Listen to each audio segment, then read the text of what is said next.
Bien, buenas tardes.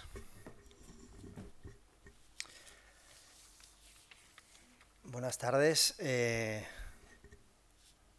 Estoy convencido que es un privilegio para el Máster de Derechos Humanos que podamos contar hoy para la conferencia inaugural con Carlos Castresana, porque ahora voy a darles una breve sinopsis, aunque de sobra es por todos conocidos, el papel relevante que ha tenido a distintos niveles, nacional e internacional, en la lucha contra la impunidad, contra los crímenes internacionales y graves violaciones de derechos humanos, pues es perfectamente la figura que puede mejor representar uno de los grandes propósitos que tiene este máster, que precisamente es la formación para que estudiantes como ustedes pues puedan continuar desde sus posiciones y países esa lucha contra la impunidad, cada uno a sus distintos niveles. Bien, Carlos Castresana es fiscal del Tribunal Supremo, fiscal en excedencia, y en la actualidad es abogado y presidente de la Asociación de Pro Derechos Humanos de España. Asimismo, también comparte el cargo de miembro del Consejo de Fideicomisarios del Instituto Interregional de las Naciones Unidas para Investigaciones sobre Delincuencia y Justicia, y es experto designado por el Programa de Naciones Unidas para el Desarrollo para una misión de fortalecimiento institucional de la Unidad Especial de Investigación contra la Tortura de la Fiscalía General del Reino de Bahrein. Precisamente ayer por la mañana llegó de Bahrein, con lo cual ha hecho también un sobreesfuerzo de, sin siquiera prácticamente descansar, venir aquí a Valencia y aceptar nuestra invitación. Asimismo, también en la actualidad participa como experto del gobierno suizo y de Naciones Unidas en distintos proyectos de justicia transicional en países con trayectorias tan complicadas como puedan ser Filipinas, Nepal, Sri Lanka o Colombia, y precisamente algunos de estos casos va a referir durante su intervención. Bien, al margen de su trayectoria profesional, que posteriormente dará algún detalle más, también tiene una vertiente académica, Carlos Castresana, y ha sido profesor de Derecho Penal en la Universidad Carlos III de Madrid. También ha sido profesor en la Universidad de San Francisco, en California, donde ocupó allí el puesto de director del programa de Derechos Humanos en el Center for Law and Global Justice, y investigador invitado en el Instituto Dag Hammarskjöld en Uppsala, Suecia, y profesor invitado de Derecho Penal Internacional y Justicia Transicional en el Haverford College de Pensilvania. Su trayectoria profesional empezó a finales de la década de los 80 del siglo pasado como juez de distrito y de instrucción y magistrado suplente en la Audiencia Territorial de Madrid, para posteriormente ocupar el cargo de fiscal de la Fiscalía Especial para la Prevención y Represión del Tráfico de Drogas. Y en este sentido Carlos Castresana fue uno de los primeros secretarios anticorrupción que tuvo España, cuando fue creada esta Fiscalía especializada en 1995. Y precisamente como fiscal de la Fiscalía Especial para la Represión de Delitos Económicos relacionados contra la corrupción, pues lo pueden consultar abiertamente en toda la prensa nacional de aquella época, pues fue el azote, entre otros, de Silvio Berlusconi, del célebre Jesús Gil, el popular exalcalde de Marbella y presidente del Atlético de Madrid. Y precisamente por toda esa labor obtuvo el primer premio a la integridad y contra la corrupción concedido por el Consejo General de la Abogacía Española y Transparencia Internacional. Bien, pero al margen de toda esta trayectoria, lo que sí que me gustaría resaltar es que desde la vertiente de esa lucha contra la impunidad y por los derechos humanos, y es por lo que muchos lo conocen, como fiscal y perteneciente a la Unión Progresista de Fiscales, junto a un valenciano, el fiscal Pablo Miravet, pues fue el autor de las denuncias, de las célebres denuncias que han sido el catalizador de toda la jurisdicción universal a nivel nacional e internacional, con los famosos casos contra las juntas militares de Argentina y Chile que dieron lugar, pues entre otras, al célebre procesamiento de Pinochet. En este sentido, y también después de una etapa a nivel nacional aquí en España, obtuvo poco después, con rango de subsecretario general de la Organización de Naciones Unidas, el cargo de comisionado de la Comisión, el director de la Comisión contra la Impunidad en Guatemala, por encargo específico del secretario general de la ONU. Y allí inició, durante su etapa en Guatemala, el proceso, entre otros, contra el expresidente Alfonso Portillo, que fue a prisión, y pidió la captura, entre otros, del exministro de Gobernación Carlos Bilman.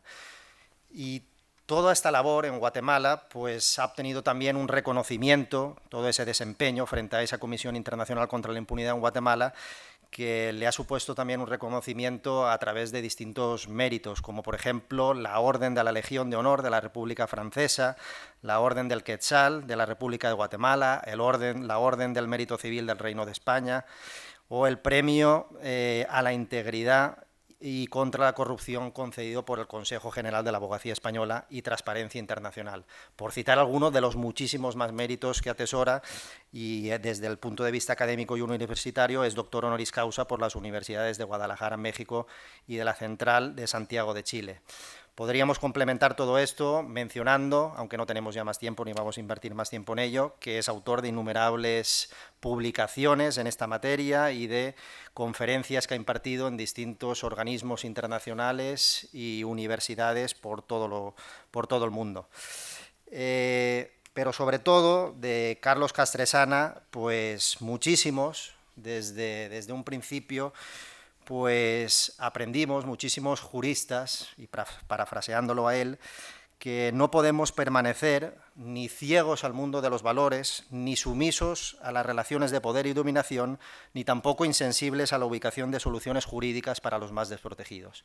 Y en este sentido debo decir que desde que nos conocimos, pues yo creo que ya casi, no sé si serán 20 años, cuando con Alain Cantós entramos allí a la Fiscalía para presentarles nuestra propuesta de querella contra distintos líderes chinos por el genocidio tibetano, pues desde un principio el gran gurú en esta materia, desde aquellas fechas hasta la actualidad, pues fue y sigue siendo Carlos Castresana para muchos de nosotros. Y en este sentido, pues es para mí un privilegio y supone una gran alegría que podamos contar hoy con Carlos Castresana para poder inaugurar en esta conferencia el Máster de Derechos Humanos en esta edición 2019-2020. No quería dejar tampoco, antes de pasarle la palabra, a agradecer a todos ustedes la presencia, pero sobre todo también, ya que estamos en la sesión inaugural del máster, quería públicamente dar las gracias a las dos anteriores directoras del máster, las profesoras Cristina García Pascual y Charo Serra, por toda la ayuda que nos han prestado para poder encauzar el inicio del máster y situarnos con lo que es toda la gestión y organización del mismo, y como no también mi agradecimiento más sentido y sincero a los que forman parte de toda la secretaría y comité organizador del máster, que desde un principio pues están totalmente involucrados, el profesor José Antonio García,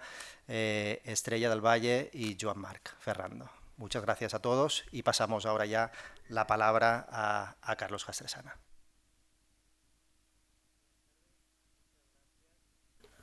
Ahora, buenas tardes. Muchas gracias a la universidad, la oportunidad que se reitera ya cada año, cada 2 años, y siempre es un placer venir a Valencia porque me tratáis muy bien y voy a seguir viniendo si seguís invitándome, que espero que así sea. Y agradecer también particularmente a José Elías, que por la presentación que acaba de hacer de mí, comprenderéis, es amigo mío, y además le tengo ahora de vicepresidente en la Asociación Pro Derechos Humanos, y estamos ahí intentando pues poner en acción esta organización que es antigua, que es decana, que nació en los años de la transición española y que está necesitada de puesta al día, porque el país está necesitado de una asociación pro derechos humanos enérgica, activista, en todos los frentes, que son muchos, que están abiertos en esta materia, porque normalmente cuando hablamos de violaciones de los derechos humanos siempre pensamos en el tercer mundo, en los países en desarrollo, en los países en transición, pero nosotros también tenemos nuestra propia agenda, que no es pequeña. Yo voy a hablar hoy de la justicia transicional, que es un mecanismo que está en funcionamiento desde hace del orden de 30 años, que tiene distintas manifestaciones, que las ha venido teniendo a lo largo de estas décadas, pero que está en plena evolución porque se tiene que adaptar a las realidades de los tiempos, y es lo que quería tratar. Si no os parece mal, me levantaré, si tenemos por ahí un micrófono, porque así no os dormís y yo me mantengo también activo, y vamos haciendo...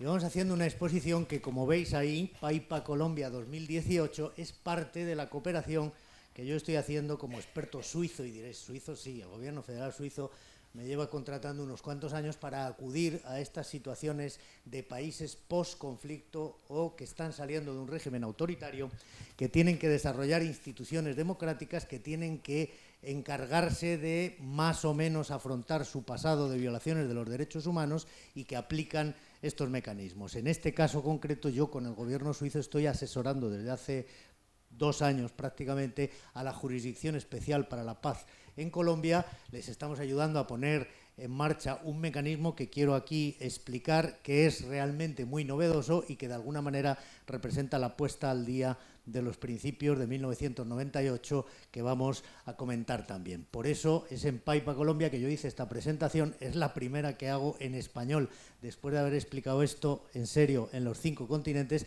y nunca lo he explicado en España, a pesar de que en España tuvimos una transición democrática que dejó mucho que desear respecto de confrontar el pasado y de reconocer los derechos que correspondían a las víctimas de la dictadura, pero esa sigue siendo una tarea pendiente. Vamos a ver cuándo y cómo podemos hacerla.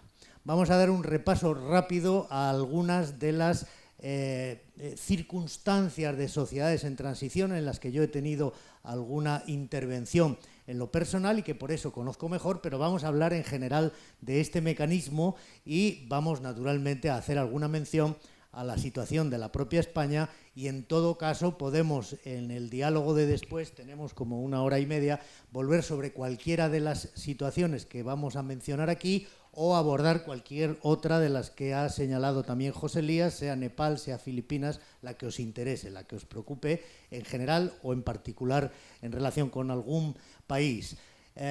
En todas las transiciones, cuando se está saliendo de un conflicto armado, cuando se está saliendo de una dictadura larga, de un régimen autoritario, se suele plantear este dilema, esta disyuntiva. Hay que elegir en la transición, cuando afrontas el pasado, entre la paz y la justicia. Si quieres paz, tienes que renunciar a la justicia, tienes que de alguna manera dejar de lado a las víctimas para que la sociedad siga hacia adelante. No puedes encontrarte con el pasado porque no hay mecanismos en esas instituciones débiles de las transiciones para exigir responsabilidades a los mayores responsables de las violaciones de los derechos humanos del periodo anterior.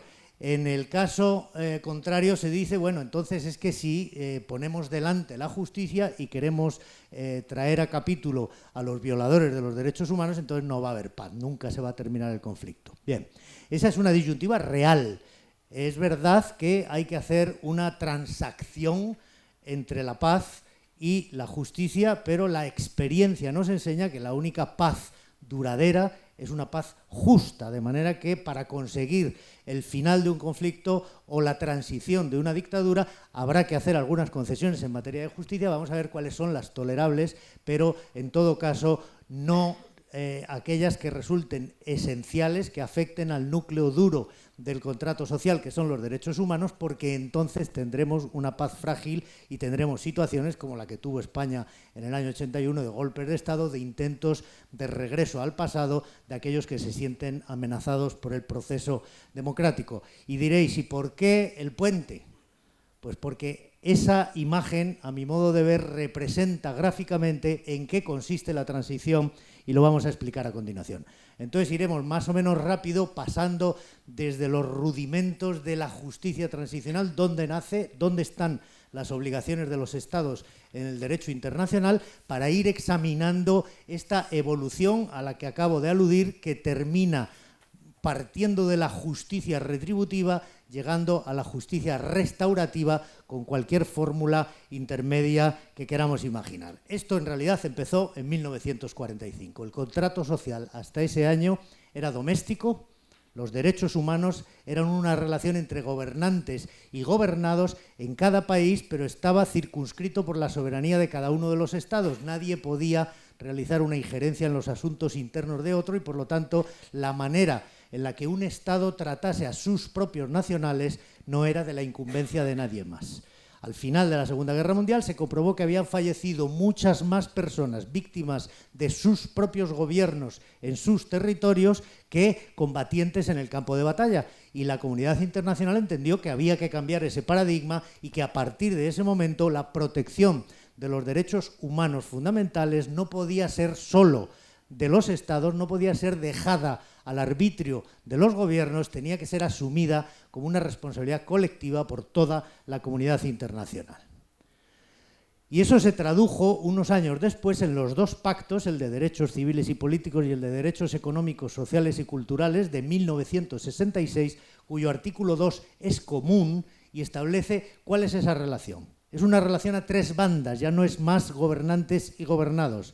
Es que los Estados, en relación con los derechos humanos y respecto de sus ciudadanos, tienen una serie de obligaciones frente a la comunidad internacional. Y esas obligaciones son respetar y garantizar. Respetar, naturalmente, implica que no sea el Estado, que no sea la autoridad la violadora de los derechos humanos. Garantizar significa que si se produce la violación es porque no hemos sido capaces de prevenirla, porque el primer deber de cada Estado es proactivamente procurar crear las condiciones para que la violación no se llegue a producir, o si se produzca sea esporádica, pero no sea generalizada, no sea sistemática, como por desgracia en tantas situaciones es, y en última instancia, si se llega a producir la violación, la obligación de remediar, de investigar, de perseguir y de castigar a los responsables y de garantizar una reparación, un remedio para las víctimas. Bien, este es el modelo. Se pone en marcha en 1966, pero naturalmente la realidad, sobre todo de las dictaduras y particularmente en América Latina en los años 70, demuestra que el Estado seguía utilizando su aparato represivo para violar los derechos sin ninguna consecuencia, es decir, la impunidad.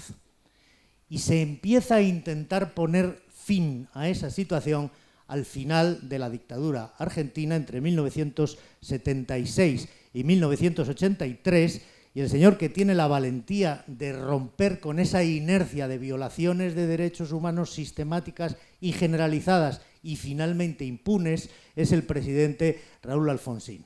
Al final de la dictadura argentina, los militares se concedieron una autoamnistía para estar seguros de que no serían llamados a juicio, pero el presidente Alfonsín, después de la presentación pública de las conclusiones de la Comisión de la Verdad, que señalaban que había 30.000 desaparecidos, dijo: aquí no podemos seguir así. No se puede fundar una sociedad democrática sobre una renuncia de valores de tal calibre como el no intentar traer frente a la justicia a los responsables de esa violación masiva. Y dijo: a juicio las juntas militares. Y a juicio fueron las juntas militares. La verdad es que ese compromiso, ya lo habéis visto, estaba en el Pacto de Derechos Civiles y Políticos. Él intentó que la República Argentina diera cabal cumplimiento a su deber de proveer una reparación, de perseguir, investigar y castigar a los culpables y acoger a las víctimas. ¿Y cuáles fueron las consecuencias frente al silencio cómplice de la mayor parte de la comunidad internacional, que no movió un dedo para salvaguardar la naciente y débil democracia argentina?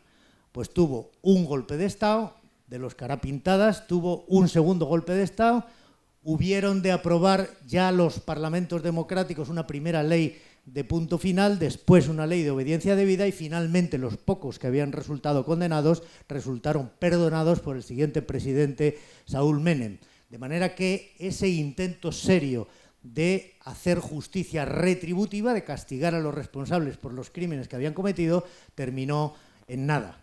El general Videla, que había sido condenado a cadena perpetua, obtuvo el perdón presidencial y quedó en completa libertad. Claro, escarmentado en cabeza ajena, el siguiente presidente que accede a recuperar la democracia después de una larga dictadura, el de Chile, dice algo bastante distinto, nada de claudicación moral. Bueno, haremos justicia dentro de lo posible. El Chile democrático hizo una serie de aportaciones en lo que se refiere a Comisión de la Verdad en reparaciones de las víctimas, es decir, consiguió restablecer el valor de la verdad y también las reparaciones, pero no había manera de procurar justicia para las víctimas ni llamar a capítulo a los responsables, sencillamente porque además de que había vigente una amnistía que también se había autoconcedido el general Pinochet, las condiciones políticas en Chile sencillamente no lo hacían posible. Y eso es lo que es la impunidad. No quiere decir que no exista un marco legal. Existen las leyes en los estados y también en la comunidad internacional, pero esas leyes no se aplican porque la capacidad de presión, de influencia de los responsables de los crímenes es tan fuerte que al final la ley no consigue proteger a las víctimas y el Estado incumple su deber de proveer un remedio. Como solución a esa situación que se hizo generalizada en los años 90, en 1998, reformados, adaptados, actualizados en 2005, fueron aprobados por la Comisión de Derechos Humanos los principios para la protección de los derechos humanos y para combatir la impunidad. Esos principios en aquel momento resultaron fundamentales. Hoy en día, como digo, están necesitados de una puesta en relación con la realidad, pero el ejemplo o el esquema sigue siendo el mismo. Si se ha producido una violación, hay que restablecer la verdad, la justicia, las reparaciones y dar garantías de no repetición a esas sociedades en transición y al final del día, según seamos capaces de obtener más o menos verdad, más o menos justicia, mejores o peores reparaciones y mayores o menores reformas institucionales que garanticen la consolidación del Estado democrático, de lo que se trata es de devolverle la dignidad a las víctimas. No quiere decir que hayan dejado de ser dignas, pero su dignidad les fue arrebatada y hay que devolvérsela. Esa es la deuda que en España, a mi modo de ver, seguimos teniendo en buena medida con las víctimas de la dictadura. Repasaremos estos principios, insisto, que su redacción es de 1998, actualizada en 2005. El deber de los Estados es el de perseguir y castigar a los victimarios, es conceder en esos procesos participación a las víctimas y un remedio y dar legitimación procesal a las víctimas y a las organizaciones de derechos humanos que representan a esas víctimas en los procesos. Los principios advierten contra las medidas que utilizan los Estados para restringir el derecho a la justicia de las víctimas. Utilizan la declaración de la prescripción respecto de crímenes que, sin embargo, el derecho internacional señala que son imprescriptibles. Ahora iremos a la amnistía. Garantizan el derecho de asilo a quienes no deberían, por haber cometido delitos de esta naturaleza, disfrutar nunca de asilo ni de refugio, deniegan la extradición indebidamente y no juzgan en sus propios territorios, consideran válidas disposiciones judiciales sometidas a sospecha de presuntos juicios que serían absolutorios y que impedirían enjuiciar fidedignamente a los responsables, aplican sistemáticamente la exención de responsabilidad de la obediencia debida, etcétera, etcétera. La amnistía sigue siendo el gran problema. La amnistía de hecho o la amnistía de derecho.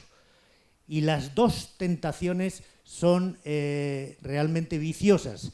La de dar una amnistía completa a responsables que el derecho internacional señala no pueden ser amnistiados, porque si se trata de crímenes internacionales, de genocidio, de crímenes contra la humanidad, de graves crímenes de guerra, los bienes jurídicos protegidos no son domésticos, son internacionales y por lo tanto ninguna autoridad doméstica puede disponer de lo que no es suyo, pero sin embargo se hace. Y otras veces la impunidad se logra por el procedimiento contrario, que es no amnistiar a nadie. Y entonces te encuentras, como en Colombia actualmente, que tienes 65.000 victimarios a los que el sistema de justicia, ni la ordinaria ni la especial, es imposible de procesar.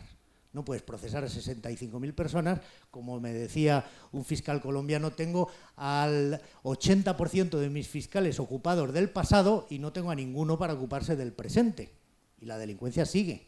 Entonces hay que arbitrar soluciones que sean razonables, que permitan de alguna manera hacer alguna clase de concesión para centrarse en lo importante, y vamos a ver lo que en mi interpretación es lo importante para conseguir, y ahí llegamos ya casi a la imagen inicial del puente, que la sociedad pueda cruzar al puente, que pueda dejar el conflicto atrás y que pueda disfrutar de una nueva vida al otro lado, habiendo manejado y dado respuesta a las causas y a las consecuencias del conflicto, para asegurarse de que el conflicto no cruza también el puente y se vuelve a reproducir de una manera o de otra en el otro lado. Los Estados tienen la responsabilidad primaria de proveer justicia a las víctimas, pero los principios preveían, como proveen muchos tratados, otros mecanismos internacionales o internacionalizados, mecanismos de justicia ad hoc, tribunales híbridos, fiscalías internacionales, comisiones de encuesta, muchos ejemplos para obtener el mismo resultado, que es procurar justicia a víctimas y a victimarios. Y finalmente el de la jurisdicción universal, del que José Elías es un especialista. Tenemos muchos modelos, hemos tenido muchas experiencias, unas más exitosas que otras en la comunidad internacional. Ninguna ha sido capaz de funcionar perfectamente, unas han tenido más éxito que otras. Pero hay tribunales internacionales que establecen esa jurisdicción, o bien la territorial del lugar donde el crimen se cometió, o bien la extraterritorial de otros países que tienen en sus legislaciones internas establecido el mecanismo de la jurisdicción universal, mecanismos con funciones híbridas, hay soluciones de fiscalía, hay soluciones del Poder Judicial, hay soluciones incluso en el sistema penitenciario de penas alternativas no privativas de libertad y de carácter reparador, que vamos a ver, y hay la gran disyuntiva que se plantea hoy, que no es tampoco absoluta, es decir, tiene usted que elegir entre la justicia retributiva, castigar al responsable como prioridad, o la justicia restaurativa, reparar a la víctima como prioridad. La solución normalmente está en algún lugar en mitad del camino donde tú puedas manejar a algunos responsables y retribuirles, sobre todo si no colaboran en el proceso de paz, y la restaurativa, donde efectivamente tú tienes que poner la víctima en el centro del sistema penal. El siglo XX ha sido el siglo de los acusados. El Pacto de Derechos Civiles y Políticos, contemplando que los Estados usaban el proceso penal para violar los derechos, se centró en los derechos del acusado, del imputado, la presunción de inocencia, el non bis in idem, el principio de legalidad, y eso hoy en día se puede considerar consolidado. El siglo XXI es el siglo de las víctimas, porque el papel de las víctimas en el proceso penal nadie sabe muy bien cuál es, pero todo el mundo empieza a asumir que tiene que ser el papel central. Vamos a ver en qué se termina de cristalizar. Los ejemplos que tenemos de jurisdicciones internacionales son muy variados. Tenemos ahora la Corte Penal Internacional, que tiene carácter permanente, pero después de la Guerra Fría, en esa luna de miel que se produjo en la comunidad internacional entre la caída del muro de Berlín y la caída de las Torres Gemelas, tuvimos el Tribunal de la ex Yugoslavia, tuvimos el Tribunal de Ruanda, se creó otro del Líbano que todavía anda por ahí, un tribunal híbrido en Camboya, un mecanismo residual de Naciones Unidas que está quedándose con los casos que no han terminado de Yugoslavia, de Ruanda y de otras experiencias. Tenemos ahora una comisión de investigación de carácter penal para cuando haya condiciones y haya un tribunal para el caso de Siria. La Corte Africana, constituida por la Organización de la Unidad Africana en Senegal, que era también mixta, senegalesa y africana, para juzgar a Hissène Habré, etc. Bien, ¿cuál es la eficiencia de estos tribunales internacionales? Son muy criticados por distintas razones. Se dice que es una justicia muy cara, que es muy burocrática, que es muy lenta, que es capaz de manejar muy pocos casos, cuando estamos hablando, como por ejemplo en la República Democrática del Congo, de millones de víctimas y hay apenas unos pocos acusados, que es parcial en el sentido de que parece que sería el primer mundo el que está juzgando a los países fallidos. De hecho, todos los casos hasta el día de hoy que tiene la Corte Penal Internacional son contra africanos por situaciones africanas, como si no hubiera conflictos en otros territorios, como si no hubiera otros victimarios que no son africanos lucrándose con los recursos naturales o traficando con armas y municiones en el continente africano. En todo caso, se trata de una justicia formal, en el sentido de que le faltan las herramientas básicas que tiene la justicia ordinaria doméstica. La justicia internacional no puede pinchar teléfonos, no puede confiscar cuentas, no puede arrestar a nadie porque no tiene policía. De manera que necesita descansar en los estados para que le presten esa logística, y los estados se la prestan con cuentagotas normalmente. No va a ser solo culpa de los jueces internacionales, a veces es que los estados miembros, incluso de la Corte Penal, no colaboran todo lo que deberían colaborar. Por ejemplo, no ejecutan las órdenes de arresto que la propia Corte ha librado. Y por tanto, y como conclusión de todo eso, parece que la justicia internacional tiene muy poca capacidad de disuasión.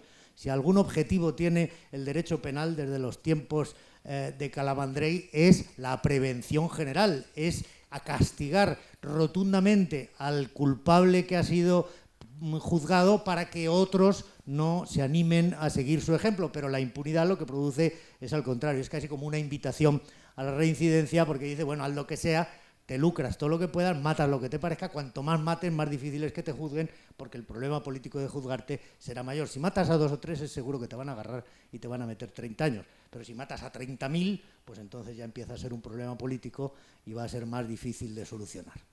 La justicia territorial ha producido algunos ejemplos que realmente resultan novedosos. Yo solo creo que hay, en este caso, el ejemplo que os pongo, porque vamos a hablar a continuación de Guatemala, es el del general Ríos Montt, condenado 32 años después de sus crímenes y finalmente que nunca ingresó en prisión porque estaba ya muy viejo y terminó muriéndose. Pero el único ejemplo de realmente más o menos éxito y pasa desapercibido, pues porque no es un país muy importante y no sabe vender, digamos, ese modelo de éxito, es Perú.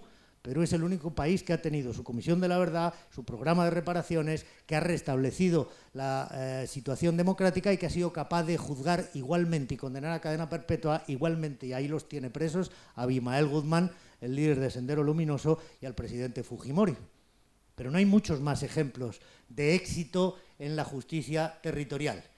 Pero para que la justicia, tanto la territorial como la extraterritorial, pero sobre todo, y ahora empiezo a hablar un poco más del ejemplo de Guatemala, para que en el terreno, allí en el lugar donde el crimen se ha cometido, tú puedas tener alguna expectativa de éxito, hay una serie de condiciones que se tienen que cumplir. Tú tienes que ser capaz de involucrar a todos los actores sociales y políticos relevantes, tienes que involucrar a la comunidad internacional, tienes que involucrar incluso al sector privado, a los medios de comunicación, a las instituciones académicas, a todos.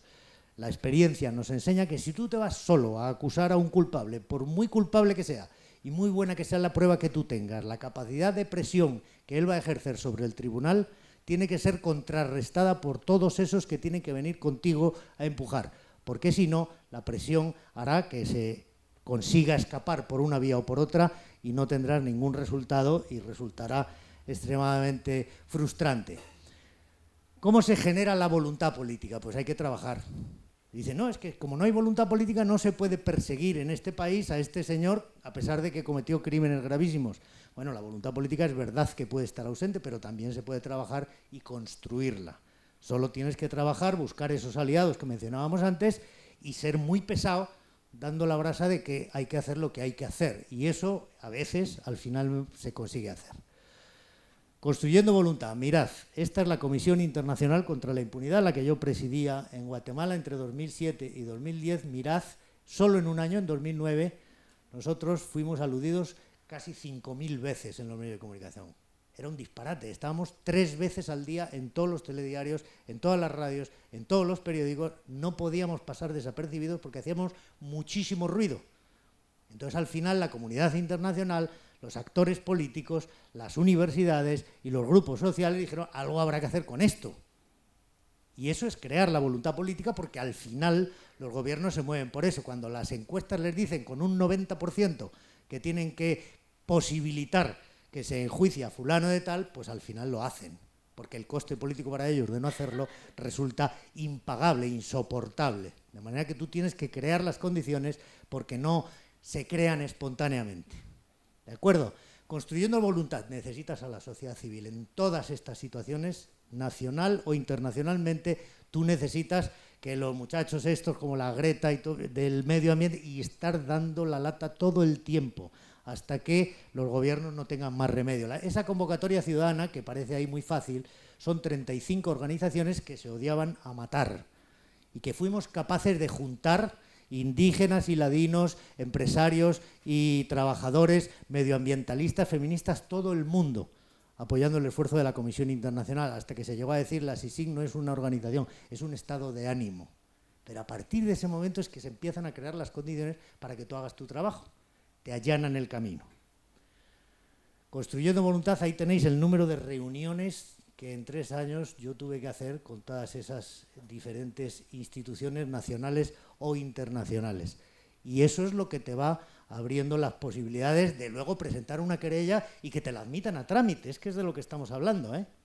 En sitios donde la impunidad es verdaderamente resistente, donde tienen una situación endémica de colapso del sistema de justicia. En el caso de Guatemala estaba entre el 96 y el 98%. Estábamos hablando de los crímenes más graves.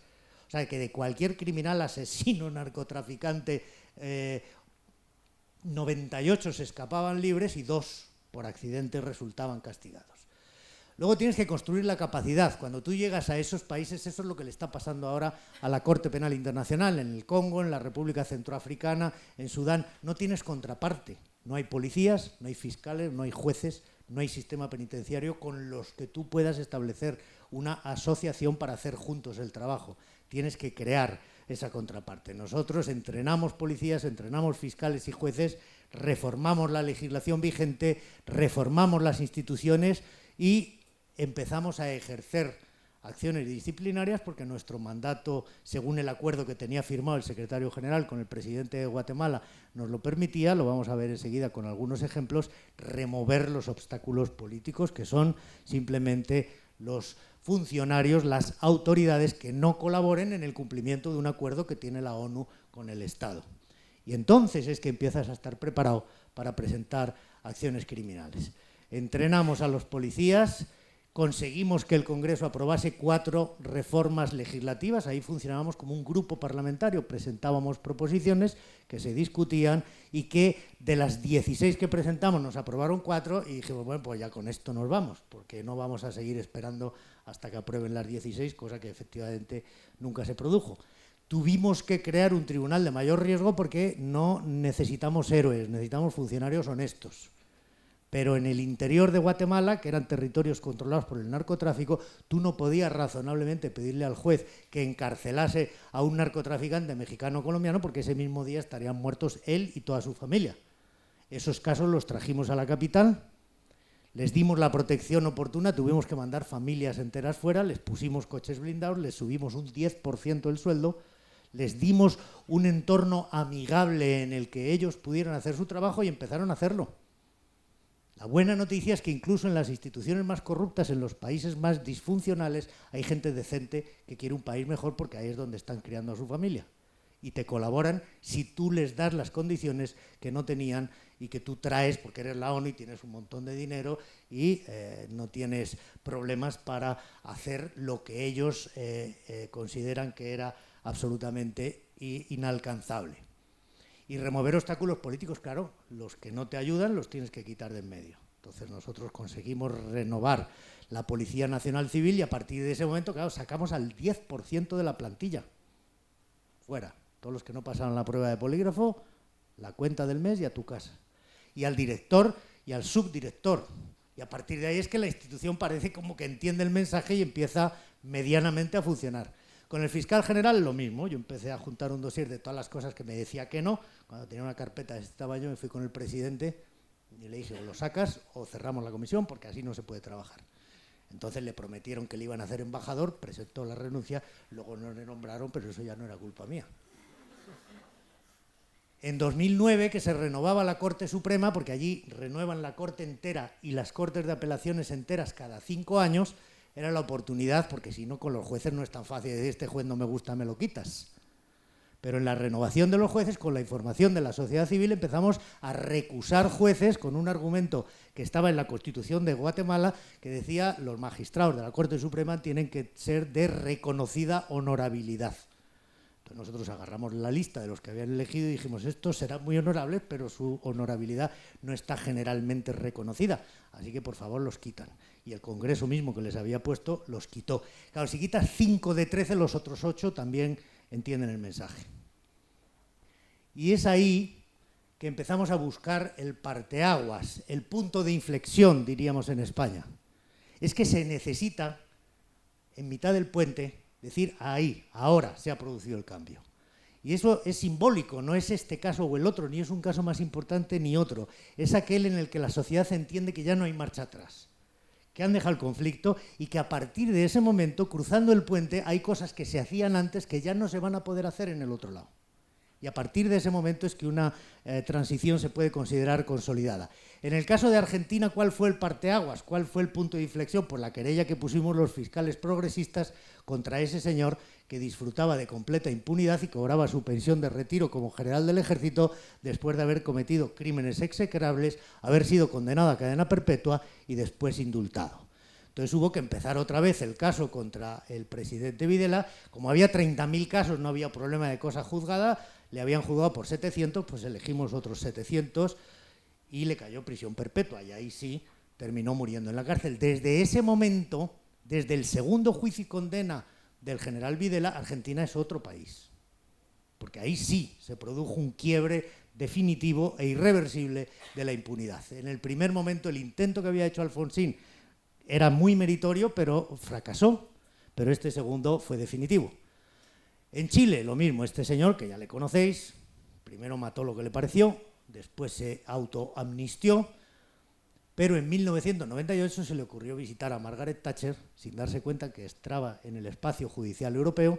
Para ese entonces nosotros habíamos acumulado una prueba de cargo abrumadora, debo decir, por el trabajo que los abogados de derechos humanos en Chile habían hecho durante 25 años, porque habían documentado cada caso de tortura y teníamos 30.000 expedientes. Cada caso de desaparición forzada y teníamos 1.200 expedientes perfectamente documentados diciendo esta persona fue secuestrada por esta unidad de la policía o esta unidad de los carabineros o esta unidad del ejército, fue conducida a este sitio, desapareció desde ahí, etc. Y entonces, naturalmente, los británicos no tuvieron más remedio y ese fue el turning point o el punto de inflexión o el parteaguas para Chile, que discutir sobre si tenía o no tenía inmunidad.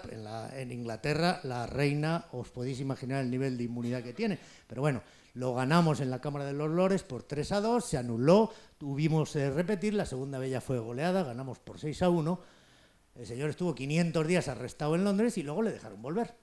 Bueno, cuando volvió Chile ya era otro país, ya se había producido ese cambio, ya habían cruzado el puente. Entonces ese señor, que había disfrutado de la más completa inmunidad e impunidad, fue procesado, fue sometido a juicio, al final se murió sin resultar condenado, pero lo terminaron también procesando por corrupción, por no pagar impuestos, etcétera, por malversar los fondos del ejército, y la democracia de Chile pudo salir adelante.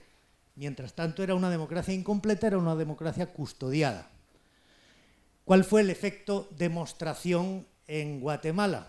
Pues después de allanar el camino por ese procedimiento que hemos dicho, entonces empezamos a meter gente en la cárcel, pero gente además que a un pueblo incrédulo, a un pueblo asustado, a un pueblo que tenía razones más que sobradas para el escepticismo, le convenciera de que íbamos en serio, de que la justicia era igual para todos. Entonces para eso tuvimos que meter en la cárcel a un presidente de la República, a un ministro de Defensa, a un ministro de Finanzas, a otro ministro del Interior, al director de la policía, al subdirector de la policía, al director de investigaciones criminales, a un militar en retiro que había sido durante la guerra jefe de los escuadrones de la muerte, a empresarios, a políticos, a los intocables.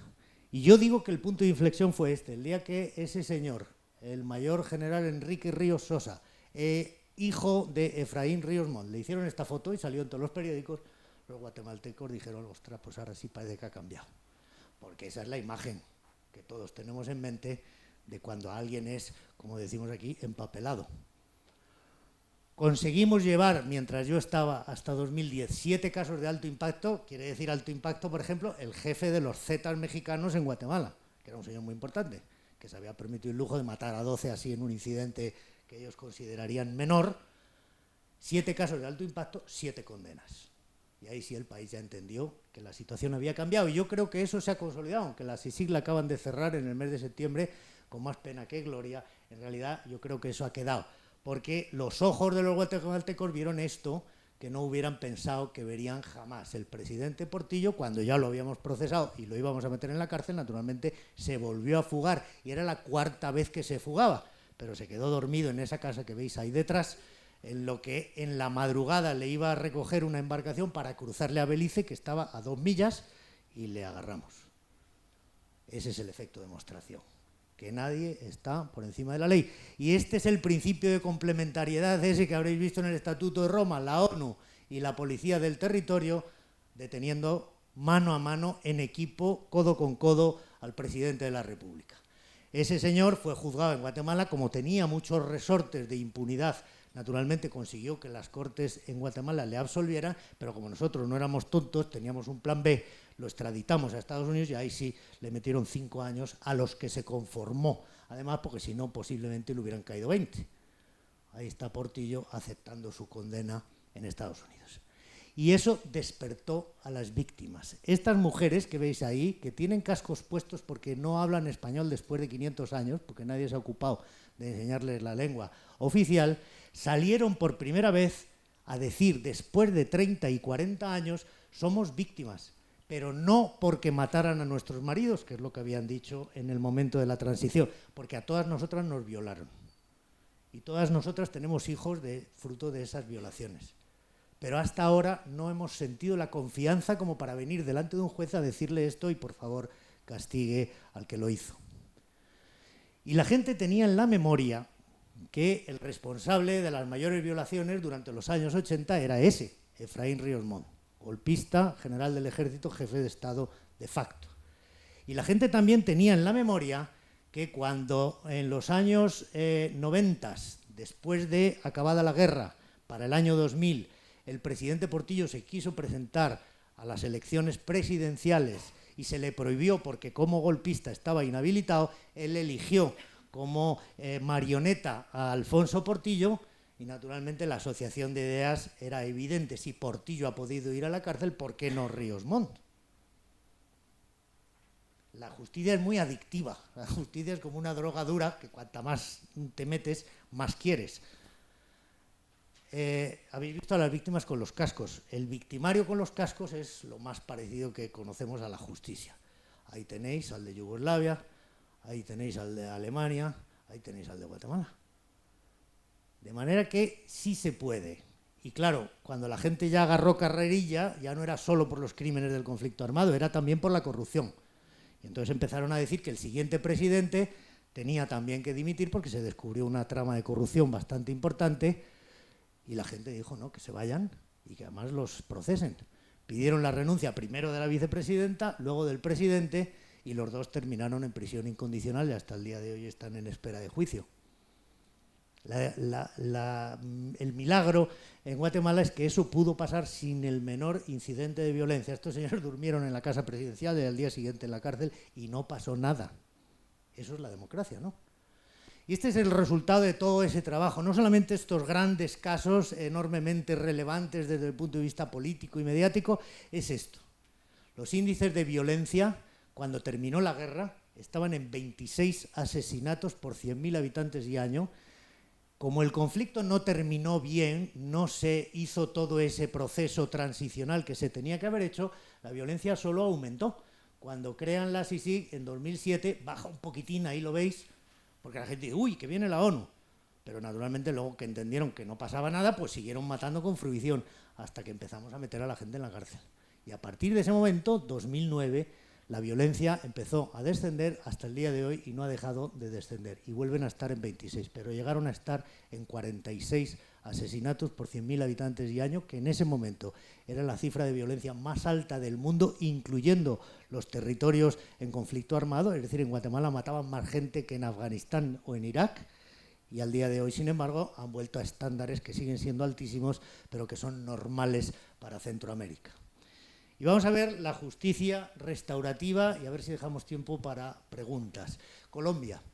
Colombia se encuentra con un conflicto terrible, que son más de 50 años, estamos hablando de millones de víctimas, millones, por ejemplo, de población desplazada. Vamos a ver a los datos de la violencia de género para que veáis que son magnitudes espectaculares, y llegan en los acuerdos de paz a la conclusión de que la justicia ordinaria, como ya pasó con la justicia de los paramilitares, va a ser imposible que procese a tantísimos victimarios, que son más de 60.000, y que dé satisfacción a los centenares o miles de víctimas directas de asesinato, de desapariciones, de otras violaciones gravísimas, y desde luego a los millones de desplazados, y que entonces tienen que hacer un procedimiento de justicia que sea restaurativa primordialmente, aunque no deja de ser también en alguna medida restaurativa.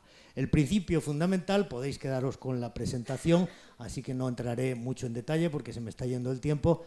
Las víctimas, la víctima al centro. Esta es una justicia para las víctimas. Lo principal es restaurar a las víctimas en los derechos de que fueron privadas. Y para eso tenemos que incentivar a los victimarios para que nos colaboren. Y vamos a ver cómo se hace. La justicia retributiva significa rendición de cuentas, y la rendición de cuentas excluye la impunidad. Pero para eso se contempla en el marco colombiano una muy amplia amnistía. De nada nos sirve tener 20.000 soldados y 30.000 guerrilleros de base. Vamos a centrarnos en los 1.000 importantes, del ejército, de la guerrilla y los llamados terceros, que no se sabe muy bien quiénes son y que por los acuerdos tal como han sido establecidos tienen que comparecer ellos voluntariamente. Las ventajas que se les ofrecen son importantes, pero que comparezcan depende de la credibilidad que el sistema sea capaz de conseguir. Y este es el puente. La meta en cualquier proceso de justicia transicional tiene que ser capaz, hacer a la sociedad capaz de cruzar el puente, dejar el conflicto atrás. No vamos a ser nunca capaces de proveer justicia para todas las víctimas y para todos los victimarios, pero sí tenemos que establecer ese punto de inflexión. Tiene que haber un antes y un después, y lo que pasó antes no se puede consentir después. No podemos aplicar al 100% el principio de legalidad respecto del pasado, pero tenemos que aplicarlo lo suficiente para que quede claro que está restaurado para el futuro. De hoy en adelante, el que la hace la va a pagar. Para eso nos comprometemos, a pesar de saber y de reconocer que no somos capaces de hacer que todo el que la hizo también la pague. Con ese efecto de demostración, los colombianos han creado una comisión de la verdad, una unidad de búsqueda de los desaparecidos. Cada una tiene sus particularidades. La información, por ejemplo, que tú le das a la unidad de búsqueda para que encuentren los restos de las personas que están desaparecidas y que presumiblemente fueron ejecutadas, es una información confidencial. Sirve para buscarlos, pero no sirve para usarla en el proceso judicial. Eso permite que mucha gente se acerque a la unidad de búsqueda sin temer las consecuencias legales de la información que provean si es que ellos estuvieron involucrados en la desaparición. La jurisdicción para la paz, que ahora la mencionaremos, y programas de reparación individual, colectiva, en los territorios, teniendo en cuenta los grupos más vulnerables, etc. Y yo aquí hago la pregunta del millón. Esto, que supongo que reconocéis, es el juicio de Nuremberg. ¿Esto era un juicio penal o era una comisión de la verdad? Porque era un tribunal militar, sumarísimo, y los malos eran malísimos, con lo cual realmente para despachar a Goering en 3 días se lo quitaban de en medio. Se tomaron más de 6 meses. ¿Para qué? Para exhibir ante el mundo lo que había sido el régimen nazi. Entonces era un tribunal de justicia, pero era sobre todo una comisión de la verdad, revestida de esas garantías judiciales. Bien, esta es la tarea. Me da igual que lo hagamos en forma de tribunal de justicia o en forma de comisión de esclarecimiento histórico y reparación de las víctimas o de comisión de la verdad a secas. Pero en todo caso esa es la tarea que hay que hacer, porque eso es un elemento esencial también para ser capaces de dejar el conflicto atrás. El fundador de la justicia transicional, Louis Joinet, el autor de esos principios que hemos visto antes, de 1998, decía: está bien pasar la página, pero primero hay que leerla. El problema en España es que la hemos pasado sin leerla, y así nos va con lo del Valle de los Caídos y todas estas. La jurisdicción especial para la paz es un mecanismo, para empezar, de rendición de cuentas. Es un mecanismo que está centrado, porque su propio estatuto jurídico le dice que priorice en identificar los casos paradigmáticos, porque es consciente de que no puede proveer justicia para todos los miles de casos. Y es el que a la vuelta de 10 años, que es cuando termina su mandato, tiene que sancionar jurídicamente la paz. La guerra ha terminado, pero eso es un cese de hostilidades. La paz es otra cosa. La paz es una sociedad nueva que ya no utiliza la violencia como mecanismo de dirimir sus controversias. Los crímenes son tremendos y la actividad que tienen por delante. Este es un cuadro que ha hecho la Fiscalía de la Corte Penal Internacional, que como sabéis lleva como una década estudiando la situación en Colombia, y veréis que ahí están las FARC, el ELN, los grupos paramilitares y los actores estatales, la policía y el ejército, más los terceros, los empresarios, los políticos, etcétera, y veréis que casi todos tienen de todo. Y son crímenes todos de carácter internacional porque son gravísimos y masivos y sistemáticos e irregulares durante más de una década. Para poneros solo el ejemplo, los crímenes de género que ha contemplado la Fiscalía de la Corte Penal, solo en esos años, entre 2001 y 2009, dan esas cifras. Entonces, ¿qué es lo que tiene que hacer la Jurisdicción Especial para la Paz? Restablecer la dignidad de la condición femenina, en este caso. Porque ser mujer en el conflicto en Colombia era simplemente ser parte del botín de guerra. O sea, el ejército, los paramilitares, el ELN, las FARC, todos han violado sistemáticamente a todas las mujeres en todas las aldeas en las que han entrado. Bueno, evidentemente tú no vas a poder dar una indemnización personal o enjuiciar al violador de cada una de esas miles y miles y miles de mujeres, pero tendrás que hacer un juicio paradigmático de la violencia de género para establecer, mire, ¿sabe qué? Que la violencia contra las mujeres en Colombia de hoy en adelante ya no. Y que el que la haga desde mañana a primera hora la paga. Para eso sirven las transiciones en el ámbito de la justicia. Voy terminando. Entonces, tenemos que ser capaces de que una sociedad que lleva instalada aquí desde décadas en el conflicto cruce el puente, pero cruce el puente habiendo tomado decisiones fundamentales respecto de las causas y las consecuencias. Las causas pueden ser el racismo, puede ser la desigualdad, pueden ser cuestiones religiosas, pueden ser cuestiones territoriales o políticas, pueden ser cualesquiera. Hay que resolverlas, porque si no las resuelves van a seguir generando conflicto a pesar de que cruces el puente. Y las consecuencias en lo que se refiere a la justicia son las víctimas y los victimarios. Las víctimas no pueden cruzar el puente siendo víctimas, tienen que recibir una reparación, tienen que ver restaurada su dignidad y entonces allí volverán a ser ciudadanos de pleno derecho dentro de los límites en los que una sociedad, en este caso la de Colombia, pero cualquier otra, se lo pueda permitir. Y con un fondo para víctimas y con compensaciones sociales para reconstruir las infraestructuras destruidas y para que los niños tengan escuela y para que las familias tengan casa y para que los desplazados retornen. Todo eso es lo que hay que hacer. Y entonces una vez que vuelven a ser ciudadanos y vuelven a tener su casa y su trabajo y su tierra y su hijo vuelve a ir a la escuela, pues entonces es que pueden dejar el conflicto atrás. Y los victimarios lo mismo, no podemos meter en la cárcel a 60.000 personas porque no hay 60.000 puestos en las cárceles.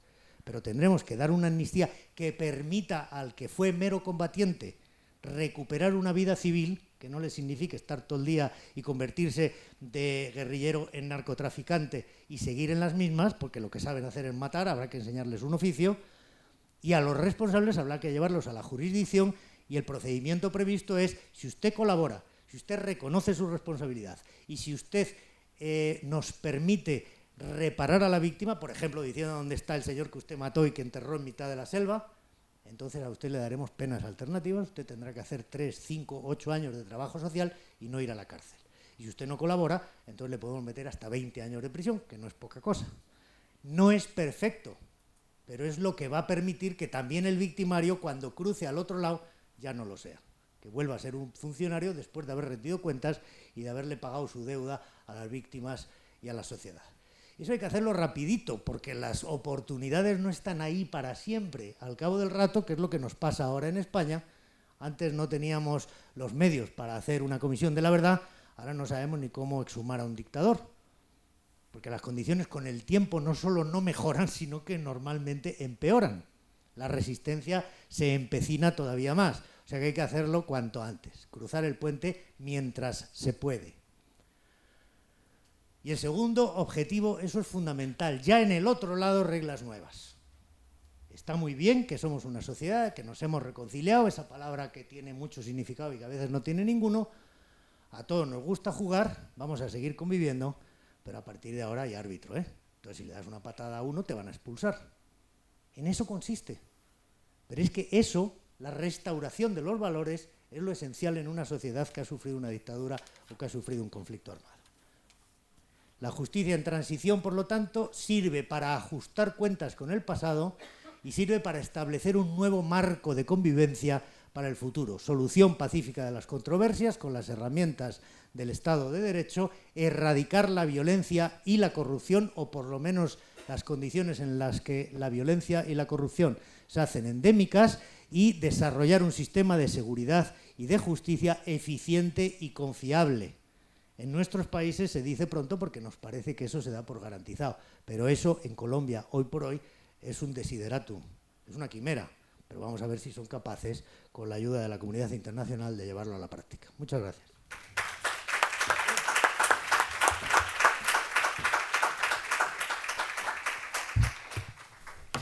Muchas gracias, Carlos, por una exposición tan completa y gráfica de lo que son los distintos procesos de justicia transicional, que obviamente a través de esa verdad, justicia y reparación, el objetivo también último es que nos lleve también a una no repetición. Se han mencionado distintos casos, distintos escenarios, muchos de ellos que desafían a lo que ha denominado Carlos ese contrato social universal, y a partir de ahí continúan habiendo muchísimos interrogantes, dudas y tareas por hacer en esa lucha contra la impunidad. Y siendo así, abrimos un turno de preguntas, dudas, comentarios para que podáis participar.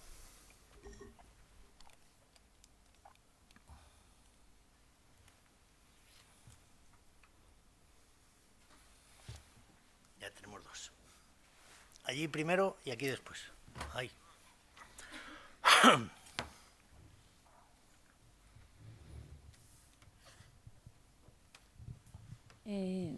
Yo quería comentar en relación a dos cosas, más que nada quiero decir, más que nada para oír cómo las afrontas. Una es la tensión que hay en relación a la justicia penal, que está resumida en esta idea de la lucha contra la impunidad, pero por ejemplo has dicho que Nuremberg era también, aparte de un juicio, de un proceso, era también una comisión de la verdad. Has dicho en algún momento también la necesidad de juicios paradigmáticos. Entonces, si esto como penalista no te plantea también problemas de usar el proceso penal para fines que no le son propios, porque el proceso penal al final tendría que ir dirigido a ver si los imputados son responsables de los hechos, y no como y esto es una de las críticas que se suele hacer, y la quiero poner, no es que la hago mía, pero quiero ver qué has pensado sobre eso. Muchas veces se dice que se utiliza el proceso penal de una manera impropia. Y en este sentido pues es algo que a los penalistas siempre les da mucho miedo. Eso por un lado. Y en segundo lugar, en relación a la tensión con la justicia restaurativa, porque muchas veces se plantea como complementaria, pero a veces también se plantea como algo que en algunos procesos ha sido justicia restaurativa en vez de justicia penal. Y ahí, ¿cómo lo ves? Si crees que puede ser alternativa o que necesariamente tienen que ser complementarias. Bien, sí, las dos preguntas yo creo que conducen a la misma duda, si esto se puede considerar un procedimiento de justicia penal ordinario. Y yo digo claramente no. Cuando hablamos de justicia transicional, yo siempre digo también que esto es como lo de la música militar, que es música pero no es exactamente música, es una música ad hoc para ciertos fines. La justicia transicional es a la justicia lo que la música militar es a la música. Es una justicia especial. Esta jurisdicción se llama jurisdicción especial, o sea que no hay engaño ni ocultación. Es una justicia que tiene un elemento político indiscutible y que además es una justicia a la medida de estas situaciones de inestabilidad política y de institucionalidad débil, por definirlo así con un carácter muy general, que creamos cuando sabemos y porque sabemos que la justicia ordinaria en esta situación no sirve. Porque tenemos muchos casos, porque los inculpados son poderosísimos políticamente, militarmente, mediáticamente, porque tienen el apoyo de una superpotencia, sea Rusia, sea China, sea Estados Unidos. Es decir, que la justicia transicional empieza desde el punto de vista de la humildad de reconocer que la justicia ordinaria en estos casos no sirve y por lo tanto tenemos que hacer algo que efectivamente es discrecional, es político, se aparta del modelo tradicional de asignación de responsabilidades, de la prevención especial de usted ha hecho esto, vamos a ver si es verdad que es culpable y si lo es le vamos a aplicar lo que previene el Código Penal. Es que eso no funciona. Entonces, ¿es política? Sí, yo creo que no hay que ocultarlo, al revés, hay que decirlo, es una justicia especial para situaciones excepcionales en las que partimos de la base de reconocer que la justicia ordinaria no funciona. El ejemplo, te digo, de Colombia con la justicia para la paz, con la ley de paz y justicia, es lo mismo, tenían 25.000 paramilitares. Yo creo que han ingresado en la cárcel apenas 200. ¿Sí? Simplemente, aunque tú digas, no vamos a hacer ningún trato de favor, no vamos a hacer ninguna jurisdicción especial, lo vamos a mandar a la jurisdicción ordinaria, se colapsa, no son capaces. El poder, además de amenaza sobre los testigos, de coerción sobre los jueces, hace que sencillamente el sistema no funcione. Entonces hay que arbitrar cosas que sean distintas. Y eso es lo mismo en la restaurativa que con relación a la retributiva. Es un cambio de paradigma. ¿Cómo se puede aceptar que un comandante de las FARC responsable de 500 violaciones de mujeres reciba una pena de 3 años de trabajos sociales? Pues dice, es que no hay la mínima proporcionalidad, hay una violación esencial de los derechos de esas mujeres víctimas que tendrían naturalmente una expectativa legítima de que el señor se pase unos años en la cárcel. Bien, es lo mismo, es que partimos de reconocer que el Estado no tiene la fortaleza suficiente para ser capaz de administrar justicia en términos ordinarios a esos miles de victimarios por esos crímenes terribles. Entonces son vías alternativas que se buscan porque las ordinarias se sabe que no funcionan. Y dice, bueno, no pasa nada, porque es que aunque las autoridades de Colombia no puedan, pero ahí está la comunidad internacional que le va a garantizar a las víctimas colombianas sus derechos. Es mentira. Tampoco. Llevan mirando 9 años y no han procesado a nadie. Y si procesan, se agarrarán a 1, a 2 o a 3 y se los llevarán a La Haya, les pondrán una pena relativa, porque el desempeño de la Corte Penal Internacional tampoco es para echar cohetes. En el Congo, donde han matado 4 millones de personas, pues que tienen 5 procesados, de los cuales 2 han sido condenados y 1 absuelto. Quiere decir que el balance de la justicia internacional es tan extremadamente pobre también, que es por eso, ese es el contexto en el que hemos tenido que inventar este procedimiento, insisto, y tenemos que entender que eso no es justicia en el sentido tradicional, tu pregunta está perfectamente afinada en ese sentido, es el mecanismo que se nos ha ocurrido para permitir que Colombia cruce el puente. Y es más pensando en las víctimas de mañana que en las de ayer, porque a las de ayer ya no las podemos remediar, pero las de mañana podemos evitar que lo sean.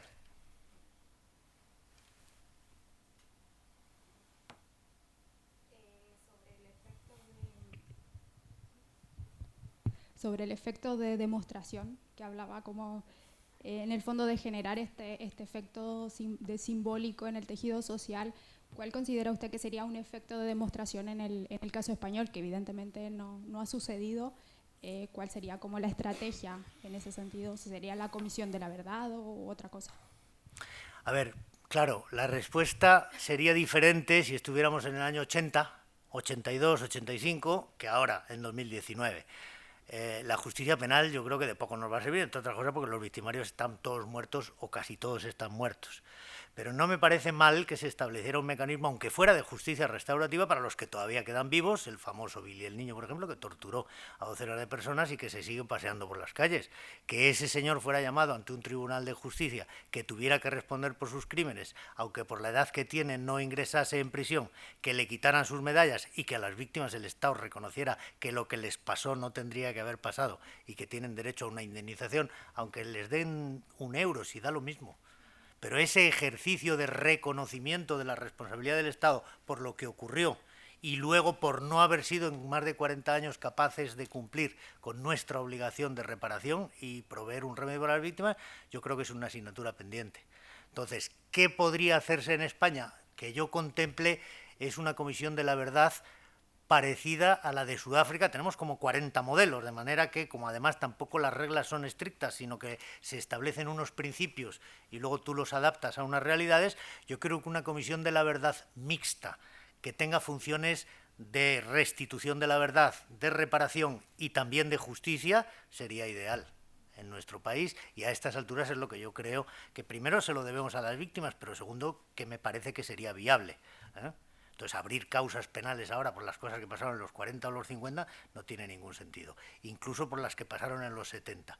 Pero hacer un mecanismo donde ese señor y otros que están vivos y los que participaron en los tribunales de orden público y en los consejos de guerra tengan que rendir cuentas, que las empresas españolas tengan que explicar, por ejemplo, por qué y cómo se lucraron del trabajo forzado de los presos durante toda la dictadura, algunas de las cuales son las constructoras más importantes actualmente de España, las que nos hacen los estadios y los trenes de alta velocidad y las autopistas. Que la Iglesia tenga que rendir cuentas de su complicidad con la dictadura, que en algunos casos se extiende hasta el día de hoy, ¿eh? Que el prior este del Valle de los Caídos parece que manda más que el Papa. Eso creo que es un ejercicio pendiente. Quiero decir, lo que tendríamos que haber hecho en el 75, y si allí no había condiciones, vamos a decir en el 85, como muy tarde, cuando ingresamos en la Unión Europea, ya no estamos a tiempo de hacerlo, pero sí podemos, tomando los principios de verdad, justicia, reparación y garantías de no repetición, articular un procedimiento que nos permita cumplir con esa asignatura pendiente.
A ver, la situación efectivamente es tan compleja como usted la acaba de describir perfectamente.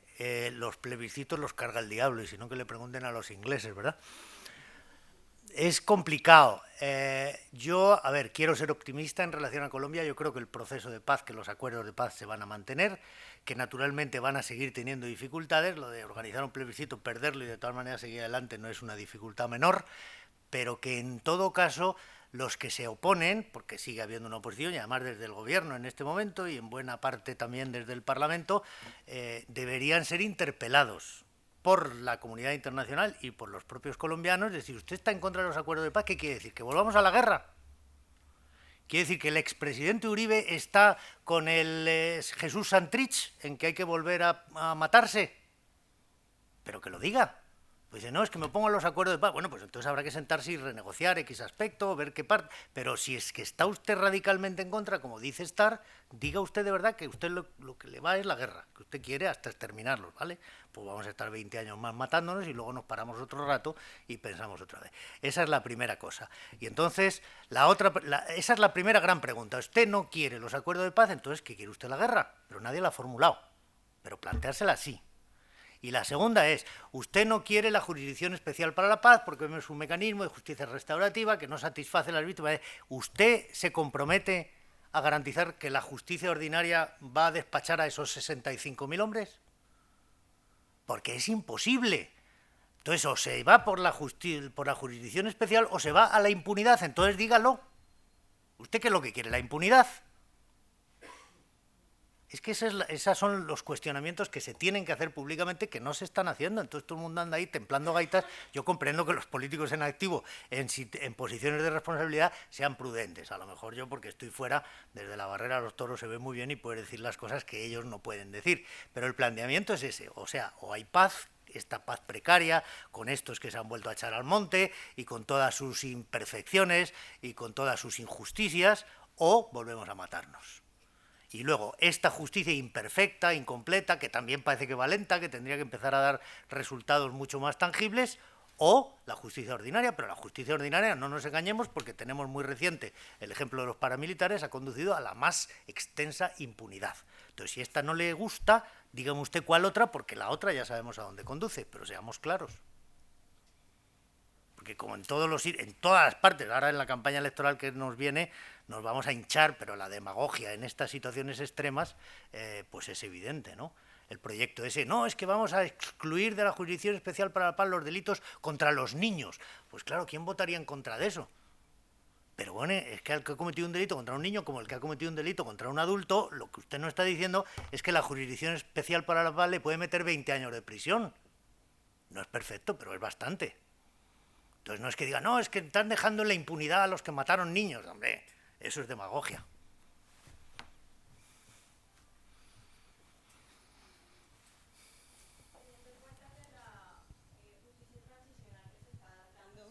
En Colombia se ha adaptado en un proceso justamente de conflicto interno.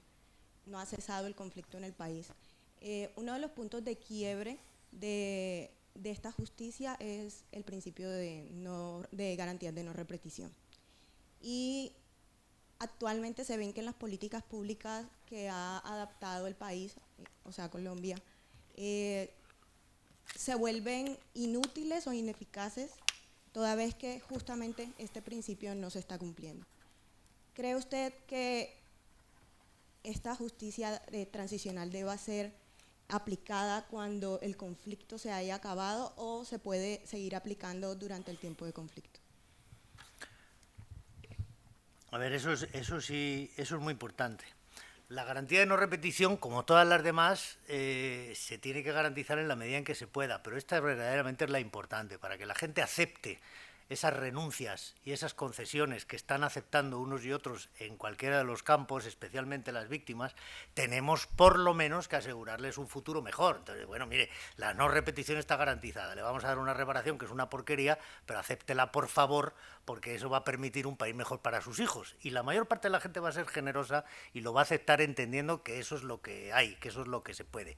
Pero realmente, al mismo tiempo, en relación a con que el conflicto sigue, a que el ELN, a los que se han ido a las bandas criminales, a los que se han ido de vuelta a reconstituir las unidades de las FARC, lo que hay que decir, yo se lo escuché muy bien al presidente Santos cuando vino aquí a la Casa de América, que en el momento más álgido de la negociación de los acuerdos se produjeron unos atentados de las FARC en pleno Bogotá y qué sé yo, y entonces naturalmente todo el mundo le puso el grito en el cielo y le dijo hay que interrumpir las conversaciones. Y entonces él dijo, que él señaló que lo había copiado de los israelíes y los palestinos en un momento también crítico del conflicto, que luego se ha vuelto crítico y ese parece inacabable, y él dijo hay que seguir negociando como si no hubiera guerra y hay que seguir combatiendo como si no hubiera negociación. Yo creo que es que el país no se puede parar porque el ELN no se quiera subir. Si se consigue hacer un acuerdo con las FARC, pues adelante. Y si luego el ELN se agrega después, pues bien. Y si no, pues con el ELN habrá que seguir combatiendo. Quiero decir que la oportunidad para la paz después de 50 años de guerra a mí me parece tan indiscutible que un acuerdo digno, que le falta, mire, no lo he dicho antes, pero lo voy a decir ahora, el broche de la comunidad internacional. La comunidad internacional en Colombia está haciendo un poco lo que hicieron con Alfonsín en Argentina, que están mirando para otro lado. Yo desde la Corte Penal Internacional les diría, miren, esto es serio, es una concesión enorme a los mecanismos restaurativos en relación con crímenes gravísimos que sin ninguna duda tienen la consideración de crímenes contra la humanidad y crímenes de guerra, por lo menos de la jerarquía militar y de la guerrilla, indiscutiblemente graves. Bueno, ya estamos desde la comunidad internacional y desde la complementariedad siendo suficientemente generosos. Ahora, agarre usted de verdad a los más altos responsables, media docena de un lado y media docena de otro lado, y castíguelos. Y si usted no lo hace, lo vamos a hacer nosotros.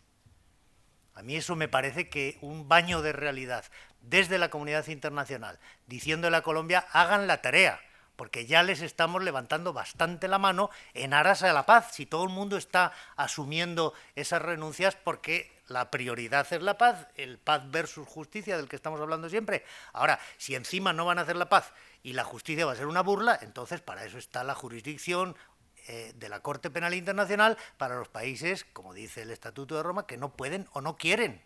Entonces, si no pueden o no quieren, díganlo, porque si no, antes o después nosotros vamos a tomar nuestra responsabilidad, porque nosotros sí queremos y sí podemos.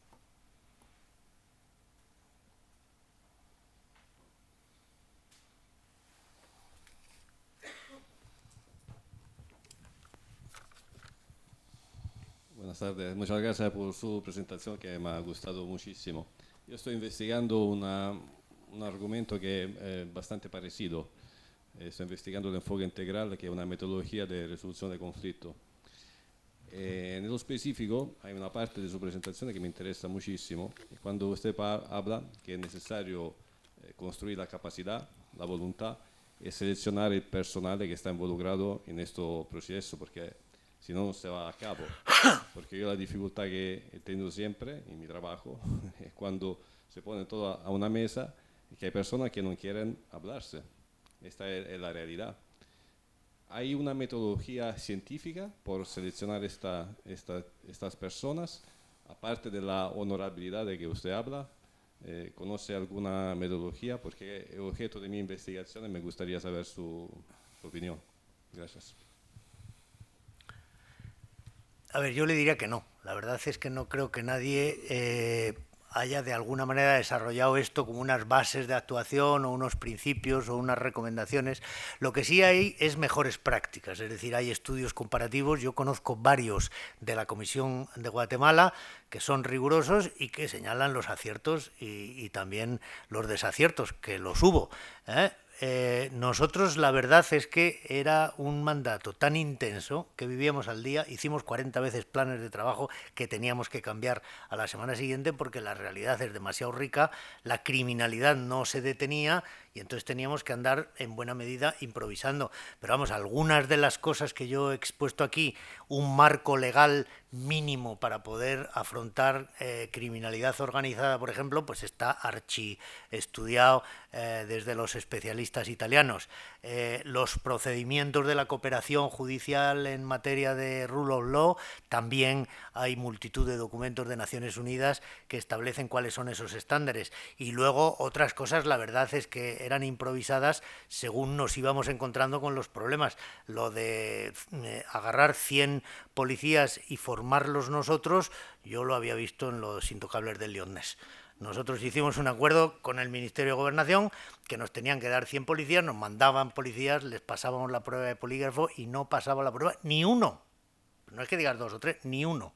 Y entonces, venga, no, mande otra remesa. Mandaban otra remesa, ninguno. Y otra remesa, ninguno. Y entonces yo hice lo que hizo el Lyonnais en la película de Los Intocables. Me fui a la Academia de Policía y cogí cadetes que como no habían salido a la calle, pues no habían tenido tiempo de corromperse. Y a esos los entrenamos nosotros y salieron buenos. Es así.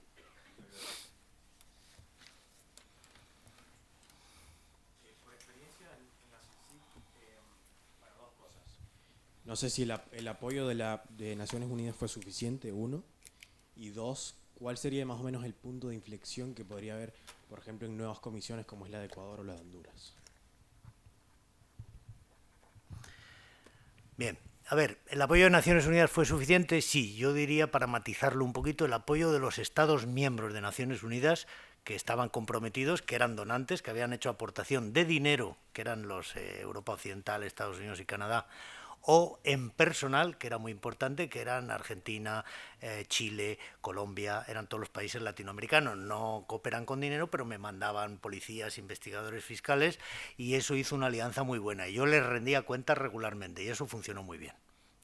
Luego la ONU, todos lo sabemos, la ONU en realidad es lo que los Estados miembros quieran que sea. La ONU es una organización que es muy buena, tiene equipos profesionales muy buenos, pero si no hay voluntad política detrás en las misiones, pues las misiones se desarman o resultan inoperantes. Entonces, en este caso, sí hubo un apoyo muy bueno, yo le diría más de los 15 estados que eran nuestros donantes de dinero, a los que agregue usted otros por lo menos 10 que nos prestaron personal, entonces eran 25 estados que cuando había que hacer lobby, hacían lobby frente al gobierno de Guatemala, cuando había que pedirle al Congreso que aprobase las leyes, iban y le pedían que aprobasen las leyes, y todo eso bajo la bandera de la ONU. Eso funcionó muy bien. Pero la Organización de Naciones Unidas, insisto, yo tengo muchas experiencias, algunas directamente mías, pues que te llegaba un señor de Nueva York y te decía, tiene usted que quitar la bandera porque está poniendo en peligro a todo el sistema de la ONU en Guatemala. Y yo le dije, démelo por escrito y ya le voy a contestar. Nunca llegó el escrito. Entonces, bueno, pues ese tipo de cosas también.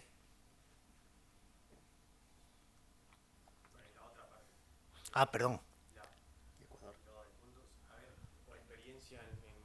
¿Cuál sería ahora el punto de inflexión, el puente en nuevas comisiones en Latinoamérica como es la de Ecuador? Esto lo que le he dicho, todo ese trabajo de detrás.